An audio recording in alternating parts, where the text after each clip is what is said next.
জনাব তারেক রহমান বাংলাদেশে ফেরত এসে বলেছিলেন যে তার একটা পরিকল্পনা আছে। এখন এই যে একটা স্বাধীন সাংবিধানিক প্রতিষ্ঠান হিসেবে নির্বাচন কমিশনকে চাপ প্রয়োগ করা, এটা কি তার পরিকল্পনার অংশ কিনা, এটা কিন্তু জনগণের মনে প্রশ্ন তৈরি হচ্ছে। মিডিয়াকে নিয়ন্ত্রণ করে, এটা কি তার পরিকল্পনার অংশ কিনা, এটা কিন্তু জনগণের মধ্যে প্রশ্ন তৈরি হচ্ছে।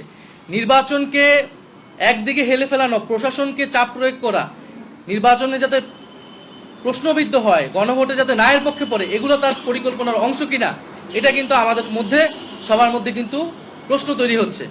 ফলে যদি তার পরিকল্পনা এটা থাকে যে এই নির্বাচন নিরপেক্ষভাবে হবে না এবং ভোট কেন্দ্র দখল হবে, একটা প্রশাসন দলীয়করণ হবে, ইলেকশন কমিশনকে চাপ দিয়ে তার নিজের দলের পক্ষে রায় নিয়ে আসবে, তাহলে কিন্তু জনগণ এই জিনিসটা মেনে নেবে না, বাংলাদেশের তরুণ সমাজ এই বিষয়টা মেনে নেবে না। ফলে আমরা বলবো যে বাংলাদেশকে নিয়ে, এবং তার পরিকল্পনা এটাও কিনা যে ঋণ খেলাপিদের সংসদে নিবে, দ্বৈত নাগরিকতা যাদের রয়েছে তাদেরকে সংসদে নিবে, যারা আবারও ঋণ খেলাপি হবে, যারা আবারও টাকা লুট করবে, ব্যাংক লুট করবে এবং টাকা পাচার করবে তাদের ওই ভিন্ন দেশে।